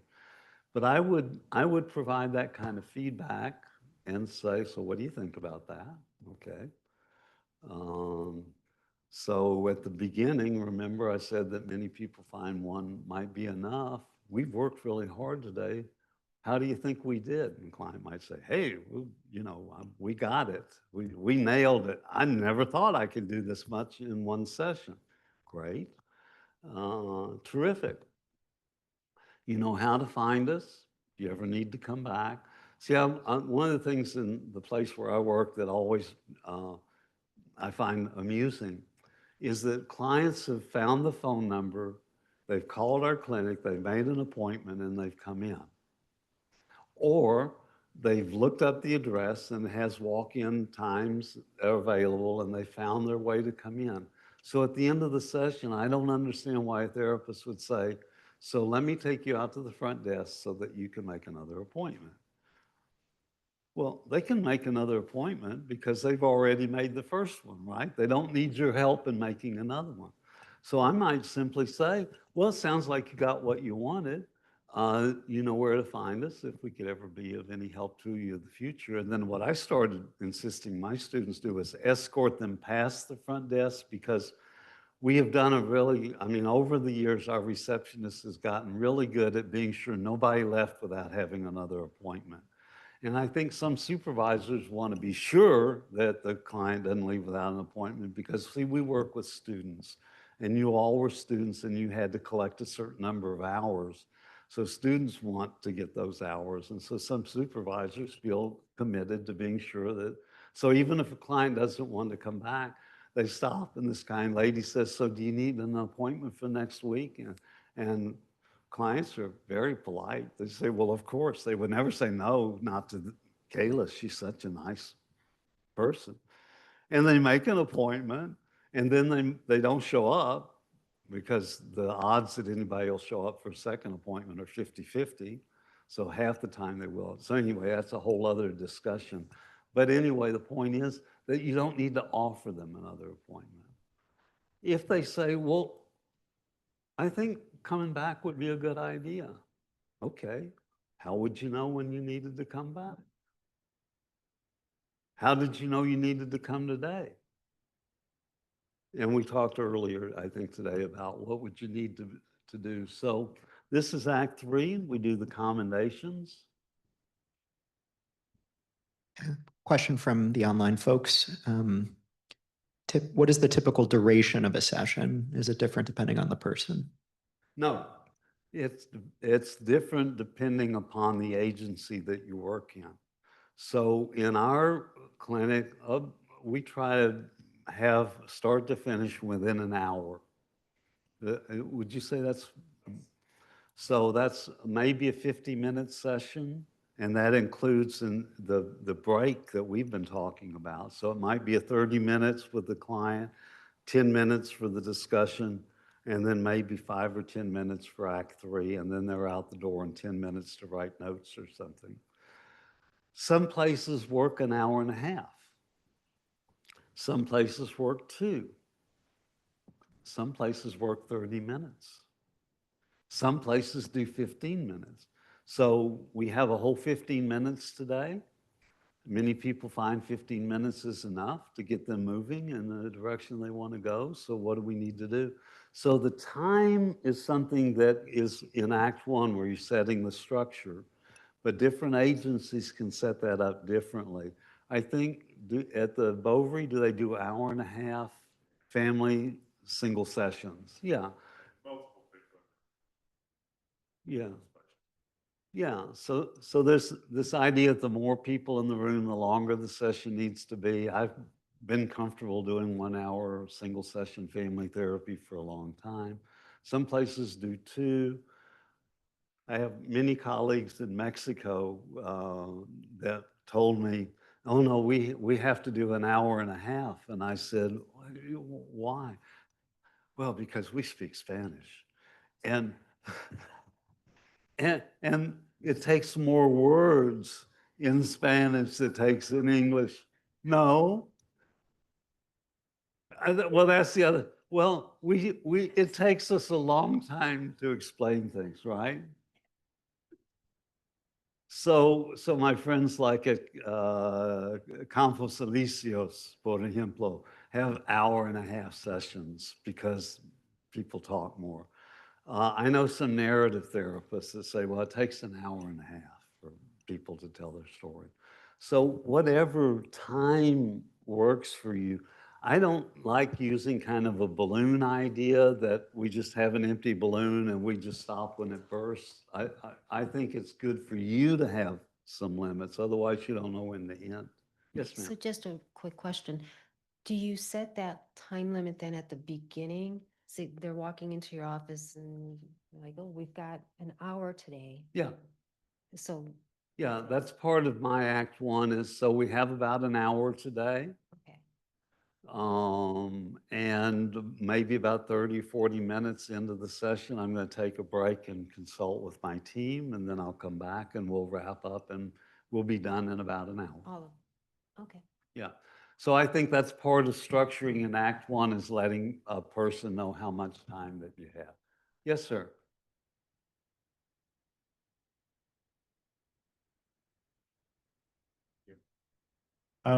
What are the implications for submitting for reimbursement in terms of like a diagnosis, especially in the shorter sessions and coming up with a diagnosis that will allow for reimbursement? Yeah, that's a really good question. It depends on what country you're in. And if you're in the USA, it depends on what state you're in. And it's a question that I only have to answer for people that depend on insurance reimbursement to get paid.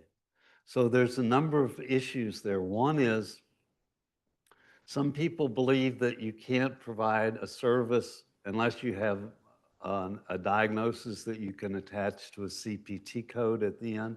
And if you know what all those numbers and letters mean, then that's good. And if you don't, then thank the Lord that you don't have to know that.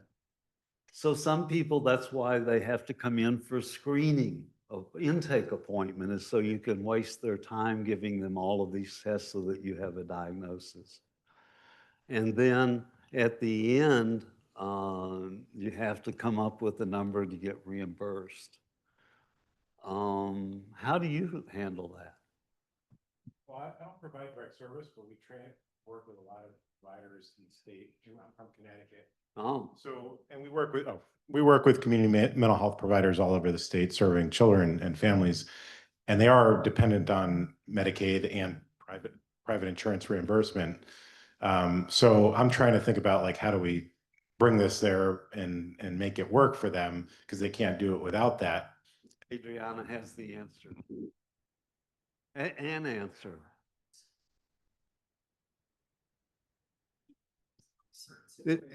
I'm thinking that needs to be a workshop somebody does, is how to get reimbursed for single session therapy. So one of the ways that I do it is ask the client what they've been diagnosed with by whom, and then ask a few questions to whether I can concur and figure it out from there. And if they come back, we can use that again. But also they've got the diagnoses already established in their record somewhere, and that helps. Yeah, I like that approach as well. If they've been referred by somebody or they've been in therapy before, I ask if they've been diagnosed and what do they think about that diagnosis, and is it okay if I use that to bill insurance? It depends also on what you think you have to do to get a diagnosis. And I would contend, and this is my opinion, maybe I shouldn't make it public. My opinion is, if you're a competent therapist and you can't, by the end of a conversation with a client, have a diagnosis that would make sense for reimbursement, then you should probably turn your license in. However, I don't think that people necessarily earn a diagnosis because they come to have a consultation for a single session.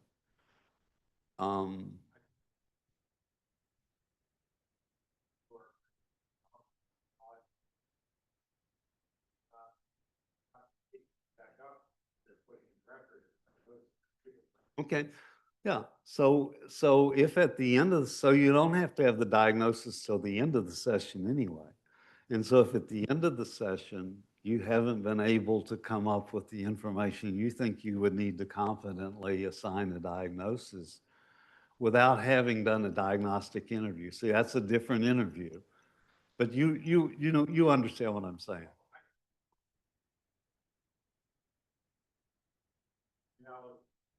Yes.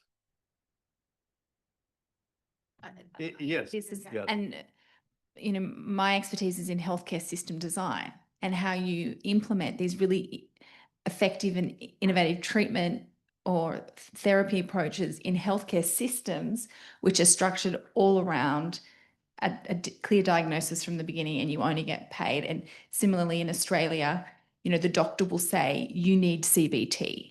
You're going to get 10 sessions of CBT, and the young person comes looking for CBT, and they can get better without that. Well, so yeah, the healthcare system has all these unintended consequences on this amazing practice. Yeah, that's a whole other workshop. I was just telling Debbie, so we probably ought to find somebody competent to do a workshop. Excuse me, maybe at the next single session therapy symposium on reimbursement issues around single session. But I'd like to move on from that because that's beyond the scope of my expertise. I've been fortunate for most of my life to work in a clinic where people our front desk person has become very wise in the ways of getting reimbursed. And she only has to ask therapists a couple of questions. Yeah, she can do the workshop. I just wanted to see if later in the next however much time we have left, you plan to talk a little bit more about the break and how you have, like, operationally how that works in your clinic. I like the idea a lot, but I'm thinking how could you implement something like that when you have. I was that. just getting to that when I Okay. got sidetracked with the reimbursement issue, but yeah. Um,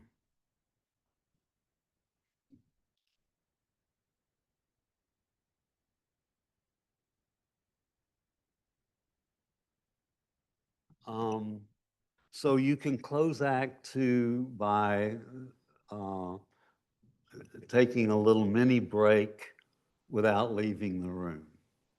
Okay? If you don't have a team, for instance, you can do that. I have a few things I'd like to share with you. That's your closing of Act Two. Would you like to hear those? Then you're now into Act Three, so that's the break. Okay? I have heard of a colleague, maybe it was Arnie told me this story about a colleague that would at some point in the session say, so we're kind of toward the end of the session. I have some things that I want to think about and share with you, but I'd like to be able to take just a brief time to kind of get these thoughts clear in my own head. Would it be okay with you if I did that? The client says yes. And he swivels his chair around and and and has his break there in the room. I've heard of clinicians saying, so if you would like, there's a coffee bar down at the end of the hall. Why don't you go down and pour yourself a cup of coffee and come back in about 10 minutes and I'll be ready to wrap up with you. So there's all kinds of ways you can be creative about that. If you work in a practice where you have colleagues, you might even take that 10 minutes, say, so go down the hall and have a cup of coffee, and then go next door and say, so I just got done with this person. I was thinking about this, that, the other. What do you think? And bounce some ideas. Somebody once told me that if you ever get stuck with a session, invite more people. That is, if you're a family therapist, invite more family in. If you're a systemic therapist, invite a co-therapist in or invite a team. So you can become very creative with how you handle that time between Act Two and Act Three. Does that help? Okay. All right. So just around those appointment sessions when they're wanting more is to ask questions about how much time do you need? When would you know that you needed to come back? I've done this. No, I really feel like, you know, if I need the certainty of knowing I can see you again. And I might say, that makes perfect sense to me. Why don't we do this? Why don't we schedule an appointment for a month out or 3 months, 2 months, whatever you want to experiment with, and we'll put it on the books. And maybe about a week before your appointment, remind yourself, oh, I've got an appointment with Bonnie coming up next week. Do I need to do that? And if you decide that maybe you could go another month or two, just call the office and reschedule your appointment for another week. So you could just continue to schedule appointments a week out. I said, think of it like, you know, you have a spare tire in the back of your car. You hope you don't need it, but you feel better knowing it's there. Just think about that as a spare tire, and you could come back whenever you want because you'll be on the book unless you canceled and put it off. And I think that works really well. We've done that a few times. Yeah, so you can get very creative. You can tell client, and you should know this as therapists. Why don't we share this with your client? You know, sometimes we don't even recognize how important or impactful a session has been for days or sometimes weeks after a session. So let's not have an appointment too soon because maybe that would get in the way. You see, that'd be like ODing. That would be like taking too many Tylenol in a row. You know, give them a chance for the headache to go away before you take another Tylenol. So there's all kinds of ways of responding to that request for more appointments without setting up the expectation that the weekly dose is what's necessary. We were talking about well, they were referred for 10 sessions. Okay, great. Let's do those sessions though one at a time. You know, so let's do one session and see if that's really helpful. Maybe you won't need another one for two months or so. Well, yeah, but I need to get off of probation. Well, let's do these one at a time. let's see. What is it the probation officer needs to know to get you off of probation? That's part of our goal. Maybe we can get you off a lot quicker. Okay. So epilogue. So one of the documents that you could download is a thing called the single session workbook. And so it has all of those acts, the ingredients. You can look at those and see how then you could begin implementing those in your practice. We've used it as post-assessment for clients when we're doing supervision with students. All right, so let's watch this session and let's use this kind of to assess what things that you did really well in the session, what things you'd be wanting to improve. We've used it for real-time supervision and feedback. We use it for session planning. So in the teams that I do, and I think Debbie does this some with hers too, let's say we have 6 people on a team and 2 of them are going to be therapists. We give each of those therapists a coach. So that's another person on the team. So we have, each therapist has a coach. And then the coach finds out, asks the therapist, so what are you going to be working on today out of these goals, like on the single session work? Which ones are you going to want to be working on?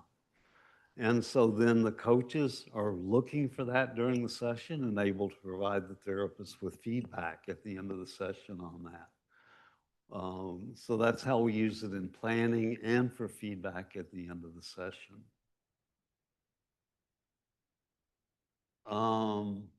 So as we talked about in this morning, we have 4-hour, oh, well, I just talked about that. So we use it to analyze pre-recorded sessions. So a student has a session that they've done at another time or another work, and we'll sit down and go through their videos with them and use the workbook as a way of talking about it. It helps identify the placement of the ingredients. So I'm wondering, for those of you that might have been thinking, oh,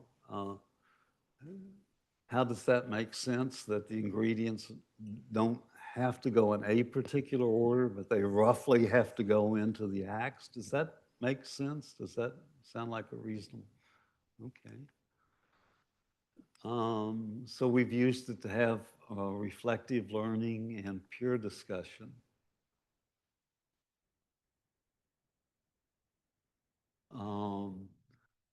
I've done it when I've done some trainings. I've started developing my 2-day or 1-day training around this idea. So at the beginning of the training, I'll kind of introduce single session therapy and the mindset. And then I say, so we're going to learn what single session therapy is, because I'm going to show you a session. I'm going to show you a session. We're going to go through it act by act. So this morning, we're going to do Act 1. And so I'll do a more extensive presentation of Act 1. Everybody will have the worksheet in front of them and say, now we're going to watch people do Act 1. And we'll watch Act 1. And I'll say, so what did you see? What did you record? So it gives the people an interactive way when they're watching a video single session to be looking for things.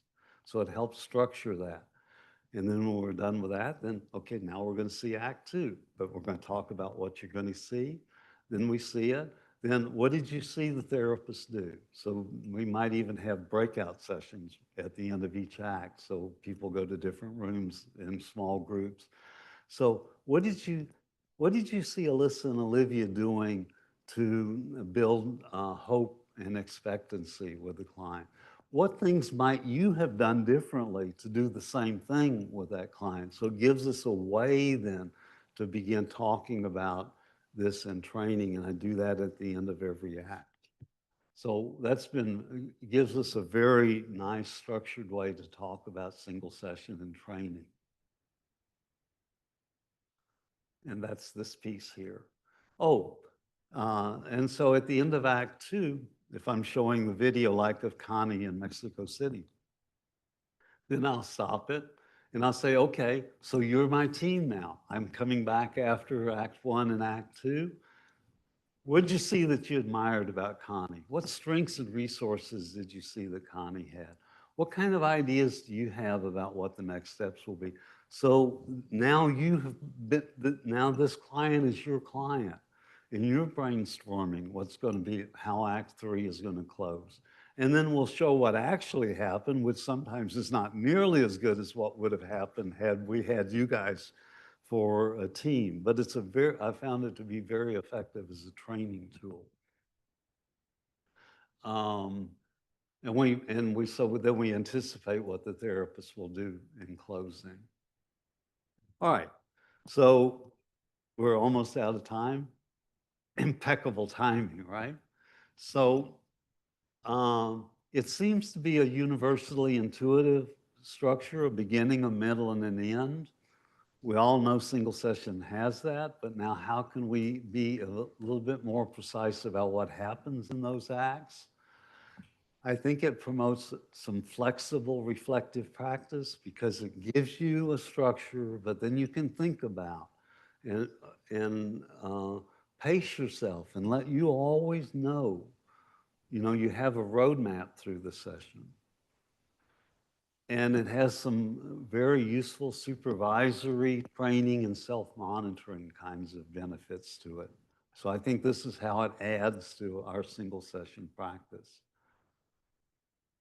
And so if we had time, these are some questions that we might be talking about. I would do what Debbie was suggesting this morning. So do shoulder conversations. I've never heard that before. Shoulder talk. So be thinking about this, how it might be helpful to you, what challenges. In fact, email me. I'll go back to the opening slide so you can get my email address.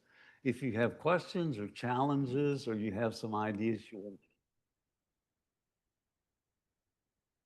This is the book that's coming out in the fall.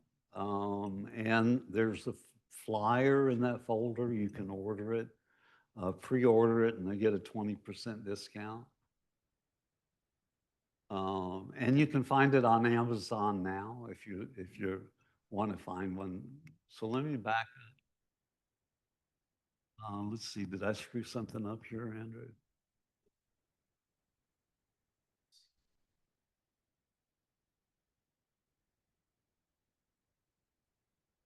Are you still trying to share the screen? Yeah, I want to go back to the first slide. The very first slide. Yeah, you just scroll all the way up. Yeah.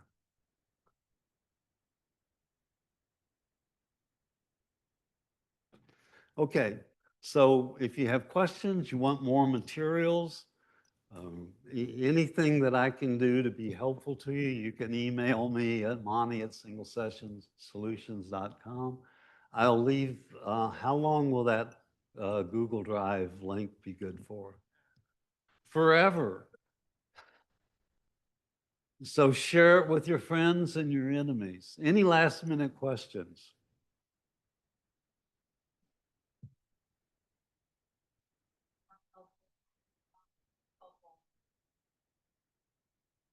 No, I think it's helpful for everybody.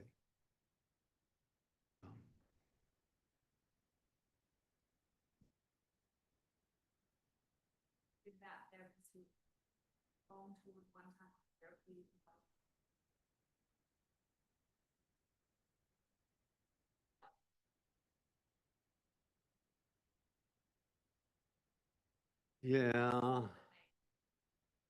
Well, people who have already made up their minds that this is a terrible idea, I can't do anything. I've not found a way to persuade really hard-headed people. But, well, there are some people, for instance, if this was a group of people that made their living in private practice, there's no way anything I've said is useful to, well, I won't go that far. Arnie always has a way to talk about the place of this in private practice, but you can't make a living in private practice. You can do 1 day a week of single session therapy in private practice, but. Well, I'm in private practice. I offer it as something for people that either don't have the resources. Yes, for pro bono. Or they're skeptical. You, Yeah, that you're absolutely right. It's a way, it's the, give them a taste. If they get something good and they like it, maybe they'll come back for more. But you can't make a living. So it has a place in your private practice. Yeah. Yeah, I probably exaggerated, but you can't make a living doing it.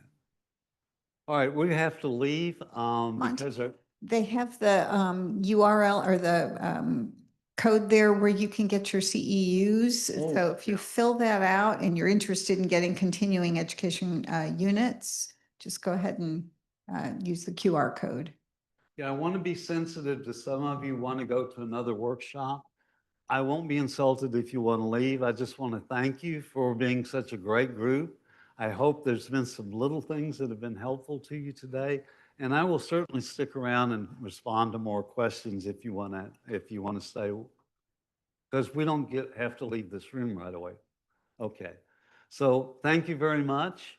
Look forward to seeing you in a couple of years somewhere else. Me too. And Yes. I just want to share again the plan for later. So 3:30 is the final workshop for the day. So that's Monica Lind and Atina Manvelian are speaking. It's like across the street, 303 Superior, if you haven't already been there. So 3:30 to 5:30 is their talk. And then tomorrow we will be at the hotel, and we'll be at the hotel moving forward. Let's all give Andy a round of applause. You don't know how hard he's been working behind the scenes. He and I are almost daily pen pals. And he's been tremendous with all the technology today. Yeah, there's folks even more behind the scenes than me. There's Shannon who's done all the contracts and the hotel and the sponsors and everything. There's a whole team, but appreciate it. Thank you. You're a very modest man. Huh? Thank you, Nick. Appreciate that.